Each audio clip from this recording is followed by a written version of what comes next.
কদিন ধরে একটু টেস্টি টেস্টি স্পাইসি ঘুগনি খেতে ইচ্ছা হচ্ছিলো। তো তার জন্য মটরটাকে কালকে রাতে ভিজিয়ে রেখেছিলাম বন্ধুরা, যে আজকে একটুখানি বেশ জমিয়ে কিন্তু ঘুগনি করব।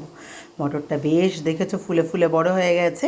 এবার এর মধ্যে নুন, হলুদ, 4টে শুকনো লঙ্কা, একটা গোটা বড় সাইজের পেঁয়াজ আর একটা রসুন দিয়ে সিটি দিয়ে নিলাম দুটো সিটিতেই কিন্তু একদম মটর গলে গেছে, বেশ মানে যেরকম গলা সেরকম। আর এদিকে একটা মশলা তৈরি করে নিলাম, গোটা জিরে, গোটা ধনে আর গোটা শুকনো লঙ্কার।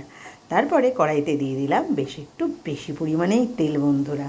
ঘুগনি এখানে 4-5 চামচ মতো তেল দিয়ে দিয়েছিলাম, আর তার মধ্যে গোটা জিরে, গোটা শুকনো লঙ্কা আর দিয়ে দিয়েছিলাম গরম মশলাটাকে থেতো করে, 2 লবঙ্গ, এলাচ, 2 লবঙ্গ আর একটু দারচিনি।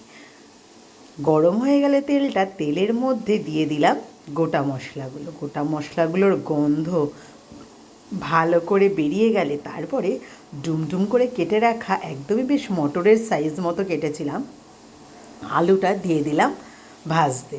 আলুটা বেশ এদিকে ভাজা ভাজা হচ্ছে, ততক্ষণে আমি প্রেশার কুকারটা খুলে তুলে নিলাম গোটা রসুন, পেঁয়াজ আর লঙ্কা 4টে। তারপরে এটা মিক্সিতে কিন্তু একদম স্মুথ একটা পেস্ট করে নিলাম। এদিকে দেখো একটা পেঁয়াজ কেটে রেখেছিলাম মিডিয়াম সাইজ। আলুটা ভাজা ভাজা হয়ে গেলেই পেঁয়াজটা দিয়ে দিলাম। পেঁয়াজ দেওয়ার 2-3 মিনিট পরে আমি দিয়ে দেবো এর মধ্যে একটা টমেটো। ওই মাঝারি সাইজেরই আমি এখানে টমেটো দিয়েছি। টমেটোটা তোমরা বেশিও দিতে পারো, টমেটো বেশি দিলে কিন্তু ভালোই স্বাদ হয়, কিন্তু আজকে আমি একটাই এখানে টমেটো দিয়েছি। আর এই ঘুগনিটা খেতে দারুণ কিন্তু টেস্ট হয়। টমেটোটাও একটু ভাজা ভাজা হয়ে গেলে স্মুথ যে মশলাটা করেছিলাম পেঁয়াজ, রসুন আর লঙ্কার, সেটা আমি দিয়ে দিলাম। দিয়ে এখানে 1 চামচ দিয়ে দিলাম জিরে। এবার কিন্তু মশলাটা বেশ ভালো করে কষবো, আর একটু দিয়ে দেবো স্বাদ মতো চিনি। একটু মিষ্টি না দিলে কি হয় বন্ধুরা, যে কোনো জিনিসে একটু মিষ্টি দিলে আমার মনে হয় টেস্টটা একটু বেশি হয়। আসলে একটু মিষ্টি খেতে ভালোবাসি তো সেই জন্য। এবার দেখো মশলা দিয়ে তেল বেরিয়ে গেলে দিয়ে দেবো সেদ্ধ করে রাখা মটরটা।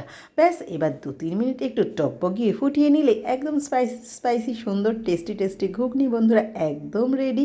আর নামানোর সময় দিয়ে দেবো আমি ওই যে স্পেশাল মশলাটা করেছিলাম, ওই মশলাটা আর 4টে কাঁচা লঙ্কা উপর দিয়ে ছড়িয়ে দেবো।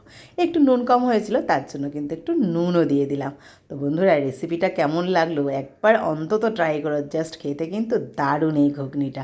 রুটি, পরোটা, লুচি যার সাথেই খাও একদম জমে যাবে। মুড়ি দিয়েও খেতে পারো বন্ধুরা। আমার তো মুড়ি দিয়ে ঘুগনি খেতে জাস্ট দারুণ লাগে। তোমাদের কেমন লাগে মুড়ি দিয়ে ঘুগনি? কে কে খেতে ভালোবাসো আমার মতো মুড়ি দিয়ে ঘুগনি? আমি কিন্তু ব্রেকফাস্টে আজকে মুড়ি দিয়েই খেয়ে নেব। তো চলো বন্ধুরা, টাটা। তোমাদের সাথে আবার দেখাবে অন্য কোনো নতুন ভিডিওতে। ততদিন ভালো থেকো।